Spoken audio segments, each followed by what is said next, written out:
नमस्कार दोस्तों, कैसे हैं आप सभी लोग। यहाँ पे सेंट्रल गवर्नमेंट ने एक बहुत बड़ी न्यूज़ दी है। यहाँ पे उन्होंने यूपीएस दिया है सेंट्रल गवर्नमेंट एम्प्लॉयज़ को। ये यूपीएस अनइंटरप्टेड पावर सप्लाई मत समझिएगा, लेकिन उससे कम भी नहीं है। यहाँ पे जैसे हमारा अभी जो ओपीएस का मुद्दा बहुत दिनों से चल रहा था, कहे कि बहुत सालों से चल रहा था कि एनपीएस आने के बाद यहाँ पे बहुत सारे संगठनों ने ओपीएस के लिए मांग उठाई थी। खासकर इसमें रेलवे का जो बहुत ज़्यादा जोरदार विरोध प्रदर्शन था कि उनको ओपीएस चाहिए ही था, और ओपीएस के लिए उन्होंने काफ़ी लड़ाई लड़ी। और भी संगठनों यहाँ पे ओपीएस के लिए लड़ाई लड़ रही थी।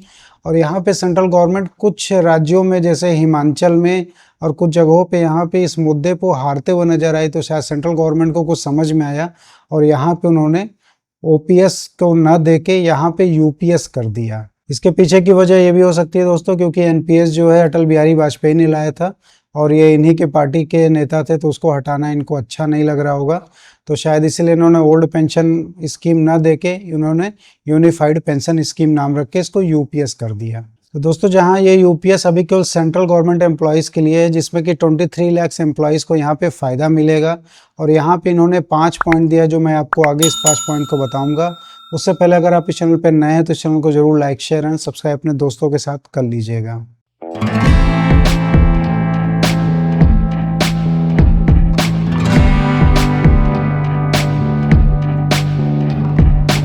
तो दोस्तों, जैसा आप सभी को पता है कि यहाँ पे एनपीएस में बहुत सारी खामियां थी, जिसको लेके लड़ाई चल रही थी। यहाँ पे कुछ फिक्स नहीं पता था कि रिटायरमेंट के बाद हमें कितना पेंशन मिलेगा। सब कुछ जो है कि शेयर मार्केट पे डिपेंडेंट था।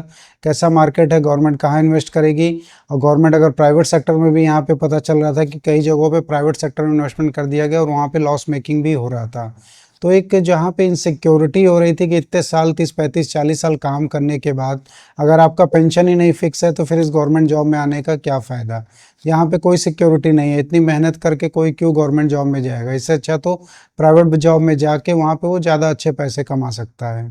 तो दोस्तों, कई ट्रेड यूनियन के विरोध और कई संगठनों के विरोध के बाद यहाँ पे जो इनको कुछ पॉलिटिकल हार भी देखने को मिली, तो उसके बाद इन्होंने एक फैसला लिया कि एक नया स्कीम लेके आएंगे, जिनका नाम इन्होंने यूनिफाइड पेंशन स्कीम रखा। इसमें इन्होंने 5 पॉइंट्स रखे हैं। तो आइए देखते हैं वो 5 पॉइंट्स कौन कौन से हैं। तो दोस्तों, यहाँ पे जो सबसे पहला है अश्योर्ड पेंशन। यहाँ पे अश्योर्ड पेंशन है कि आपको एक अश्योर्ड पेंशन दिया जाएगा, एक मिनिमम पेंशन दिया जाएगा।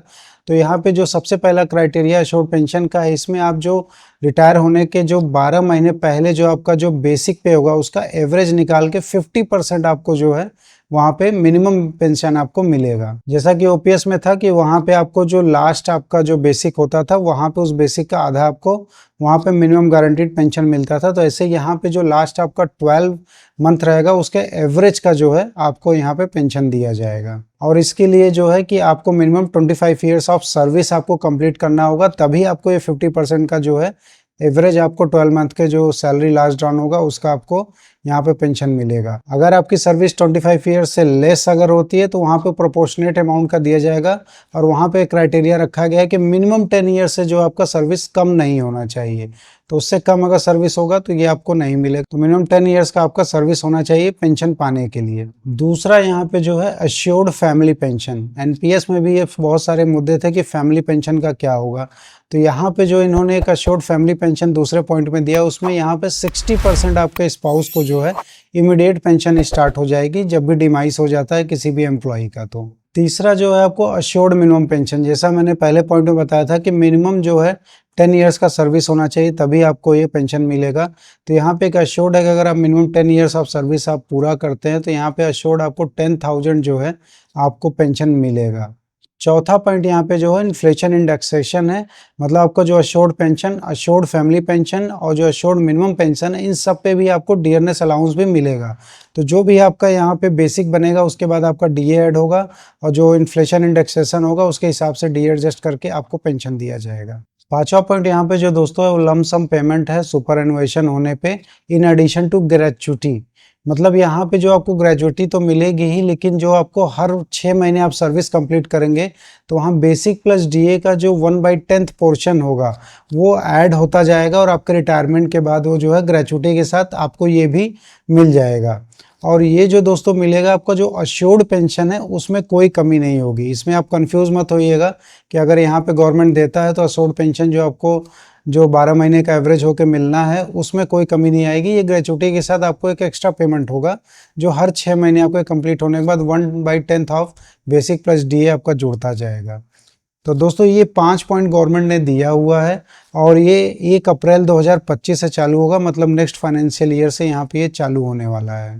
तो यहाँ पे दोस्तों गवर्नमेंट ने ये भी ऑप्शन दिया हुआ है कि आप यहाँ पे स्विच कर सकते हैं। आप चाहे तो एनपीएस में भी बने रह सकते हैं, आप चाहे तो यूपीएस भी ले सकते हैं। तो दोनों में से आप किसी में भी आप जा सकते हैं, स्विच कर सकते हैं, ये फैसला आपका होगा। लेकिन अभी यहाँ पे क्लियर नहीं हुआ कि क्या आप मल्टीपल टाइम स्विच कर सकते हैं या आप एक ही बार आपको मौका दिया जाएगा स्विच करने का। जैसे अगर अब मुझे एनपीएस नहीं पसंद आ रहा है, अभी मैं यूपीएस में चला जाता हूँ, बाद में मुझे यूपीएस अगर नहीं सही लग रहा है तो मैं एनपीएस में आ सकता हूँ कि नहीं। इस क्वेश्चन का अभी कोई जवाब नहीं है। फर्दर और भी जो डिटेल्स आएंगी तो मैं आपको वीडियो में ज़रूर बताऊँगा कि यहाँ पे क्या क्या इस चीज़ों में प्रोग्रेस हुई हैं। और इसके साथ ही दोस्तों गवर्नमेंट ने एनपीएस को और अच्छा बनाने के लिए यहाँ जो कंट्रीब्यूशन गवर्नमेंट का 14% था, उस 14% को बढ़ा के यहाँ 18.5% यहाँ पे कंट्रीब्यूशन कर दिया गया है। तो अब यहाँ पे थोड़े से प्रोज एंड कॉन्स और ये सब डिटेल्स जब पूरी इसकी एडवाइजरी एक आ जाएगी, सारा डिटेल्स आ जाएगा, तभी पता चल पाएगा कि कौन सा बेहतर स्कीम होगा। और अभी यहाँ कुछ भी कहना बहुत जल्दबाजी हो जाएगा। तो दोस्तों यहाँ सेंट्रल गवर्नमेंट के लिए तो स्टार्ट कर दिया गया है, स्टेट गवर्नमेंट के लिए जो है सेंट्रल गवर्नमेंट ने बोला उनको ये ऑप्शन है।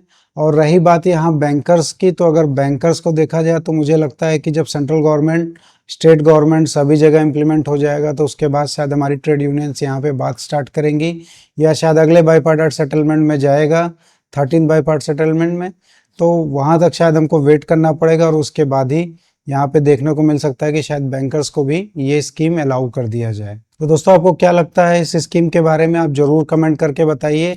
और अगर आपको कुछ प्रोज या कॉन्स अगर समझ में आ रहा है तो आप वो भी जरूर कमेंट में लिखिए। तो दोस्तों मिलते हैं नेक्स्ट वीडियो में। इस चैनल को जरूर लाइक शेयर एंड सब्सक्राइब कर लीजिएगा।